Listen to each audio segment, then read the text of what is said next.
एक व्यापारी था। किसी कारणवश उसका बिजनेस पूरी तरह डूब गया और वो पूरी तरह हताश हो गया। वो अपने जीवन से बुरी तरह थक चुका था। एक दिन परेशान होकर वह जंगल में गया और काफी देर वहां अकेला बैठा रहा।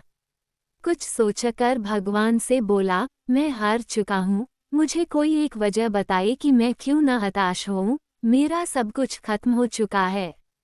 भगवान ने जवाब दिया, तुम जंगल में इस घास और बांस के पेड़ को देखो। जब मैंने घास और इस बांस के बीज को लगाया, मैंने दोनों की देखभाल की, बराबर पानी दिया, बराबर प्रकाश दिया। घास बहुत जल्दी बड़ी होने लगी और इसने धरती को हरा भरा कर दिया, लेकिन बांस का बीज बड़ा नहीं हुआ। लेकिन मैंने बांस के लिए अपनी हिम्मत नहीं हारी।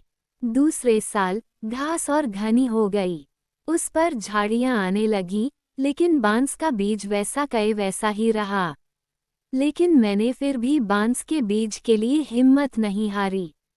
तीसरे साल भी बांस के बीज में कोई वृद्धि नहीं हुई, लेकिन मित्र मैंने फिर भी हिम्मत नहीं हारी। चौथे साल भी कुछ नहीं हुआ, लेकिन मैं लगा रहा। 5 साल बाद उस बांस के बीज से एक छोटा सा पौधा अंकुरित हुआ। घास की तुलना में ये बहुत छोटा और कमजोर था, लेकिन केवल 6 महीने बाद ये छोटा सा पौधा 100 फीट लंबा हो गया। मैंने बांस की जड़ को इतना बड़ा करने के लिए 5 साल का समय लगाया।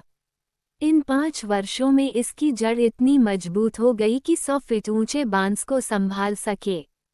सीख, जब भी जीवन में संघर्ष करना पड़े तो समझिए कि आपकी जड़ मजबूत हो रही है। संघर्ष आपको मजबूत बना रहा है, जिससे कि आप आने वाले कल को सबसे बेहतरीन बना सको। किसी दूसरे से अपनी तुलना मत करो।